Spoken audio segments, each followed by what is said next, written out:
Coastal Carolina fans, 99.99% of you are not going to be able to relate to the rationale to why. But this is a game that Old Dominion should have won. Coastal Carolina should not have won. And here's why that's going to be kudos in a minute. This is the Manchester boys volleyball victory in a nutshell. Old Dominion gave this game away, but it's because of Coastal Carolina's coaching staff, and I'm going to give major props and major credit here to the coaching staff, but this is a coaching staff victory. Their game plan, their philosophy overcompensated for the depth of injuries, and I don't know how else to say it. Obviously, Jared Guest could not go. Jared Brown got re-injured, it feels like. Grayson, as we know, is still not medically cleared, but luckily he was there to at least help travel with the team. So you're on your third string quarterback, Ethan Vasko, and you put together a game plan that wins on the road in a must-win situation. That's Coach Beck. Hey, offense, Coach Trickett. Big shout out to Coach Brumball on the D-line coach, because that D-line leveled up throughout the game, for lack of better words. Yeah, I appreciate that. They did a great job because it was very unique. Both their offense with the tempo and the wide splits, Coach Niver and the defensive staff had a great plan. Been able to hold those guys down to what they are. They're a very explosive, high-powered offense. And then Coach Trickett and what they put together offensively did a great job. That unique 3-3 stack, robber, whatever you want to call it, defense. We knew it'd be tough sledding. We knew we had to be patient. We knew there'd be opportunities, and we had to strike when those opportunities were presented to us. We made some of those plays, like at the end of the game, and we missed some earlier in the game. We had Sam on a corner, and we had Kyrie on a corner out. We had a couple of plays where we missed some of those earlier, but to avail, we never got frustrated. We never stopped believing our players and coaches. We just kept plugging away, and that's about the process. We talk about a lot with our players. Don't be circumstance-based, be process-driven. The next play, go 1-0. Next play, go 1-0 until it's over. And if they play as hard as they can and do their best, they're usually going to like the result. It was a complete package, and this is where you are proud of your hire when you have games like this. The game plan was perfect. We're going to play to our strengths. Well, strength number one, going into this game, Coastal Carolina was 6th in time of possession. So time of possession this game, 6th in the nation, that is. 34 minutes exactly. Final, Old Dominion, 26 minutes. Put a check in that box.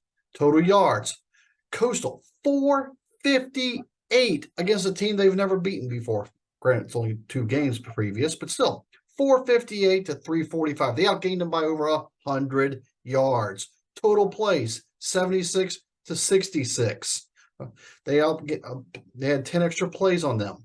They did turn over the ball a couple of times, and then they got lots of sacks, especially in the second half. They got 4 sacks, and Michael Mason and D-line just beast moded up and leveled up, and were able to take things into their own hand and keep the team alive.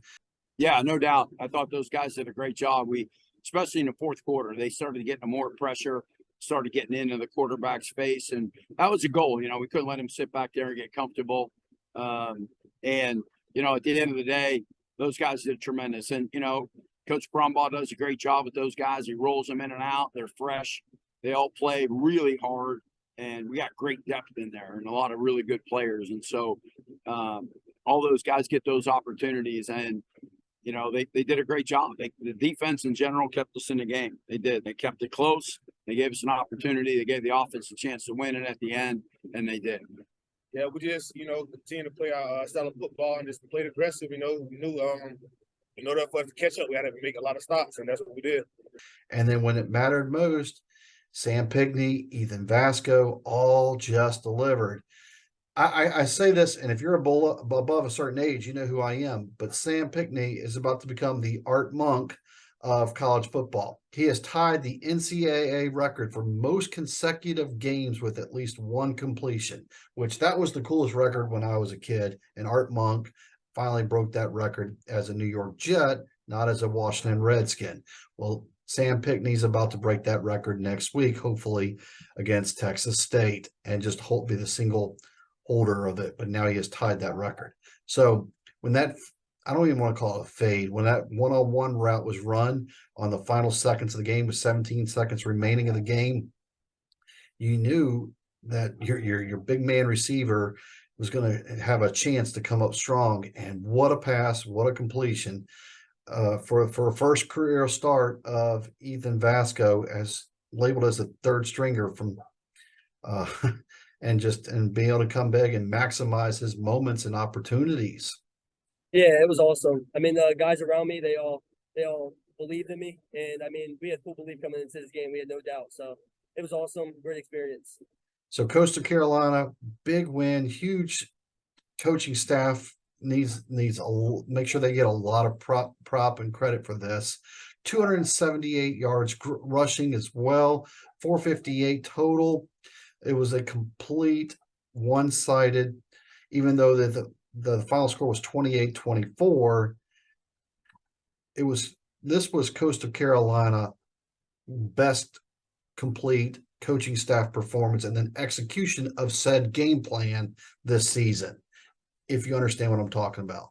All right, there's my thoughts on today. Oh, by the way, folks, that's number 6 on the season. So now they are bowl eligible. They'll be going bowling in Coach Beck and staff's first season. And when you are at, year one, when you're hired late in like December, you don't get a recruiting class. So in my opinion, even though my opinion doesn't count, this is also winning with zero recruiting class. So year 0 of recruiting class. So next month he'll finally announce his true year 1 recruiting class. That's how I view it. I'm sure officially it's viewed otherwise, but still. So big props, big congratulations. What more can you say? Well, we can say a lot more, and we will, but at 5 minutes and 40 seconds of a video, I'm sure I've lost a lot of people. Anyway, thanks for watching. Comment below, shants up, send this out to your people, and please make sure you hit the follow back button as well. Stay up to speed. I'll see you again later this week, and then down in Conway for Texas State next weekend. Shants up.